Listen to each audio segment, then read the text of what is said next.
جب حضرت مہدی کی قیادت میں مسلمان صاحب ایمان اہل عرب یہودیوں اور عیسائیوں کی طاقت سے ٹکرائیں گے تو ان کی مدد کے لیے دو جانب سے اللہ تعالیٰ کچھ بھیجیں گے مدد. ایک تو آخری مرحلے میں مدد آئے گی حضرت مسیح عیسیٰ ابن مریم کا نزول، جو یہودیوں کی طرف رسول بنا کر بھیجے گئے تھے. انہیں یہودیوں نے اپنے خیال میں سولی پر چڑھا دیا، لیکن اللہ نے فرمایا وما صلبوہ وما قتلوہ ولکن شبہ لہم بل رفعہ اللہ الیہ. اللہ تو اپنی طرف اٹھا کر لے گیا. اور احادیث صحیحہ جو کہ ہمارے ہاں متواترہ کے درجے میں، وہ احادیث جو صحیحین کی ہیں، ان سے ثابت ہے کہ حضرت عیسیٰ ابن مریم دوبارہ زمین پر آئیں گے. اور یہودیوں کا سب سے بڑا سرغنہ جو خود مسیح ہونے ہی کا دعویٰ کر رہا ہوگا، مسیح الدجال، اسے حضرت مسیح قتل کرے گے. لیکن ایک دوسری حدیث سے معلوم ہوتا ہے کہ مشرق سے فوجیں آئیں گی حضرت مہدی کی مدد کے لیے. یخرجون ناس من المشرق یؤدون للمہدی یعنی سلطانہ. مشرق کی طرف سے فوجیں آئیں گی کہ جو مہدی کی حکومت کو مستحکم کریں گی. خراسان کا لفظ آتا ہے ایک دوسری حدیث میں. خراسان سے سیاہ عالم چلیں گے، انہیں کوئی نہیں روک سکے گا یہاں تک کہ وہ یروشلم میں جا کر نصب ہو جائیں گے. اور حضور کے زمانے میں اچھی طرح سمجھ لیجئے، ہند کسے کہتے تھے حضور کے زمانے میں؟ پاکستان ہند میں شامل نہیں تھا. سندھ و ہند، سندھ ایک مکمل ملک تھا، ہند اس کے بعد شروع ہوتا تھا. یہ راجپوتانے کا اور تھر کا ڈیزرٹ جو ہے، اس سے آگے جو ہندوستان ہے وہ ہند تھا. یہ جو ہمارا پاکستان ہے یہ ہمیشہ ہند میں شامل نہیں رہا. حضور کے زمانے میں بالخصوص سندھ و ہند، دریائے سندھ چلا آ رہا ہے. یہ ساری ٹریبیوٹریز جو پنجاب کے اندر اس کی ہیں، یہ سب ایک علیحدہ ملک ہے جو اس زمانے میں سندھ کہلاتا تھا. اور نمبر 2 یاد کیجئے، اس زمانے میں خراسان ایک علاقہ تھا جس میں موجودہ افغانستان کا 2/3، تھوڑا سا حصہ ایران کا، اور جہاں تک میں تحقیق کر سکا ہوں آج تک پاکستان کا بھی علاقہ، خاص طور پر مالاکنڈ ڈویژن جو اس خراسان میں شامل ہے. خراسان سے سیاہ عالم چلیں گے جو جا کر یروشلم میں نصب ہوں گے. یہاں بھی ایک نقطہ نوٹ کر لیجئے، پہلے بھی یروشلم ہم سے چھینا تھا. کس نے چھینا تھا؟ عیسائیوں نے، کروسیڈرز. واپس کون لیا؟ کس نے لیا؟ عربوں میں دم نہیں تھا، عرب عیاشیوں کی وجہ سے کھوکھلے ہو چکے تھے. واپس لینے والا صلاح الدین ایوبی، کرد خون. اب دوبارہ یروشلم لیا جا چکا. چھینا کن سے گیا؟ عربوں سے. عرب واپس لے سکتے ہیں؟ کوئی اندیشہ اگر ہو سکتا تھا عراق کے بارے میں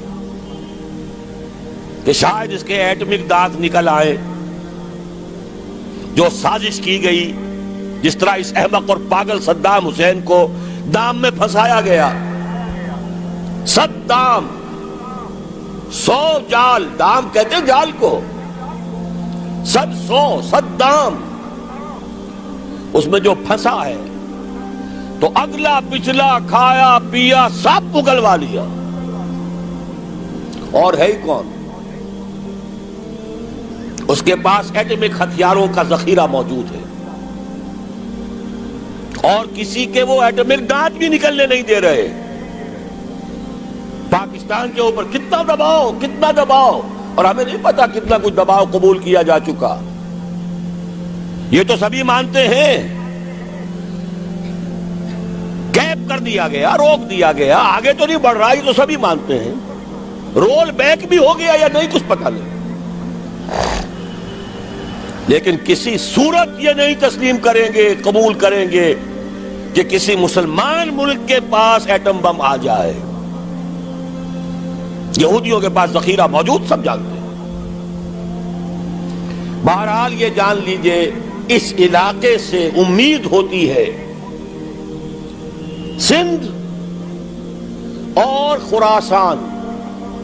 حالات بہت خراب ہیں ہمارے، اور حالات بہت خراب ہیں افغانستان کے بھی، لیکن حالات کے بدلتے اللہ تعالیٰ کی مشیت کے تحت دیر نہیں لگا کرتی.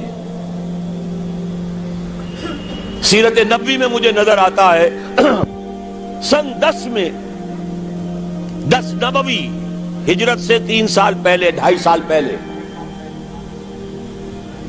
کہیں سے کوئی امید کی کرن نظر نہیں آتی تھی کہ عرب میں اسلامی حکومت قائم ہو جائے گی. 10 برس ہو چکے محمد الرسول اللہ کو دعوت دیتے ہوئے، اور ابھی تک بمشکل 125 آدمی ہے. اپنے بل پر، اپنے طاقت پر مکے میں رہ بھی نہیں سکتے. کیسے ہو جائے گا؟ کہاں سے ہو جائے گا؟ میں آج پوچھتا ہوں، کوئی سر بتائے، کہیں سے کوئی امید کی کرن اس وقت نظر آتی ہے؟ اس ماحول میں لے جائیے. اگلے 3 سال میں کیا ہو گیا؟ پہلے سال 6، اگلے سال 12، اس سے اگلے سال 72، اور بیعت عقبہ ثانیہ، ہجرت، اور وہاں سے اب حضور کی طرف سے انیشیٹ شروع ہو گیا، انیشیٹو.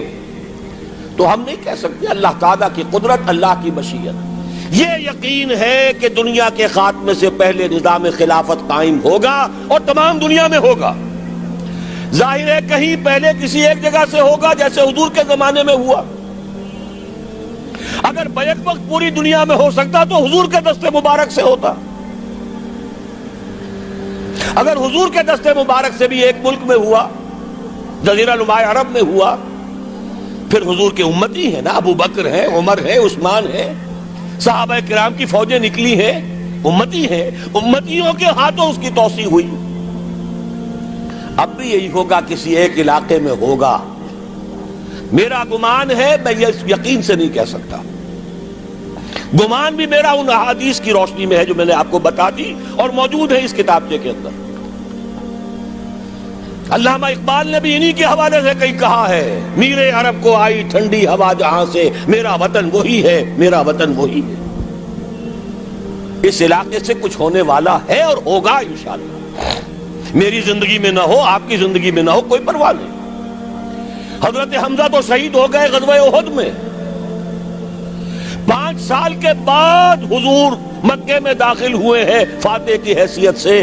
حضرت حمزہ کی نگاہوں نے، ان آنکھوں نے تو نہیں دیکھا، عالم ارواح میں اللہ نے کیا مشاہدہ کرایا ہوگا انہیں، وہ تو ہمیں معلوم نہیں. بعض صحابہ شہید کر دیے گئے مکے ہی میں. بہت بڑی کامیابی. اپنی جان لگا دیں، اپنے آپ کو کھپا دیں، اپنے آپ کو مٹا دیں. جس طرح روڑی کوٹ کر بنیادوں میں بھر دی جاتی ہے، ہماری ہڈیوں کا چورا بنا کر اور ہمارے خون کے اندر اسے گوندھ کر اگر وہاں ڈال دیا جائے، اس سے بڑی سعادت کوئی نہیں. اس پر تعمیر ہو خلافت علی منہاج النبوہ کی، ہم اس کی بنیاد کے اندر دفن ہو جائیں، یہی بہت بڑی سعادت ہے. لیکن یہ ہوگا. میں نے عرض کیا تھا کہ یقین ہے مجھے کہ ہوگا، اور ہر صاحب ایمان کو یقین ہونا چاہیے کہ ہوگا. باقی یہ کہ یہ آثار ہیں اور احادیث بھی ہیں، اور 400 برس کی تاریخ بھی بتاتی ہے کہ یہیں سے ہوگا. 1000 برس تک سارے مجددین امت عالم عرب میں پیدا ہوئے. 11ویں صدی کا مجدد اعظم شیخ احمد سرہندی کہاں دفن ہے؟ سرہند میں، ہندوستان میں. 12ویں صدی کا مجدد اعظم شاہ ولی اللہ دہلوی کہاں دفن ہے؟ دہلی میں. 13ویں صدی کا مجدد اعظم سید احمد بریلوی، ان کی تو قبر بھی معلوم نہیں، لیکن ان کا خون جذب ہوا دریائے کنہار میں، اور ان کے سینکڑوں ساتھیوں کی لاشیں اس بالا کوٹ کے مقام پر. 14ویں صدی کے مجدد اعظم شیخ الہند، لیکن ان کے ساتھ ساتھ اتنے اعظم رجال علامہ اقبال جیسا مفکر، مولانا مودودی جیسا مصنف، مولانا الیاس جیسا مبلغ کہیں اور ہمیں دکھا دیجئے آپ۔ میں کل کہیں عرض کر رہا تھا، دیکھیے پہلے جو ہے 1000 برس تک ہر خیر ہندوستان میں باہر سے آ رہا تھا۔ معین الدین اجمیری باہر سے آ رہے ہیں، شیخ علی حجویری باہر سے آ رہے ہیں، سندھ میں جتنے اولیاء دفن ہیں سب کے سب باہر سے، ایران سے چلے آ رہے ہیں۔ لیکن جیسے ہی 11ویں صدی شروع ہوئی، ریورس ہو گیا آرڈر۔ اب سلسلہ مجددیہ نقشبندیہ اب ہندوستان سے نکل کر پھیل رہا ہے۔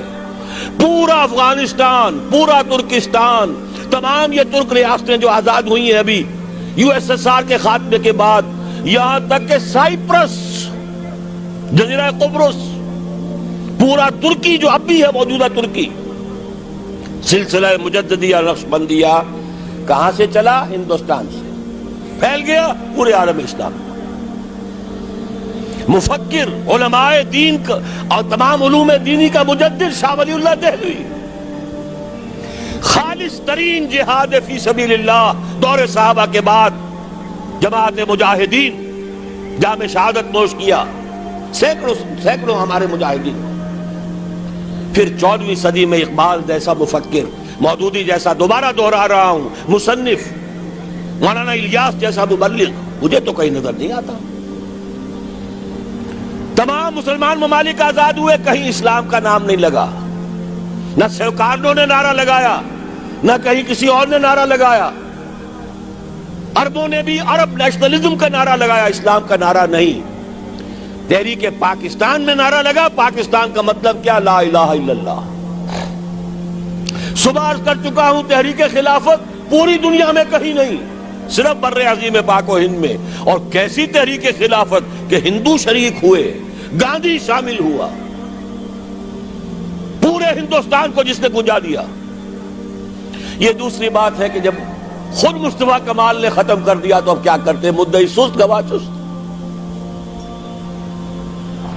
نوٹ کرنے کی بات ہے، کچھ آثار ہیں، 400 سال کی تاریخ ہے، بتا رہی ہے پاکستان کا قیام خود ایک معجزہ۔ یہ ساری چیزیں مشیت ایزدی میں کسی بڑے خیر کا پیش خیمہ ہے۔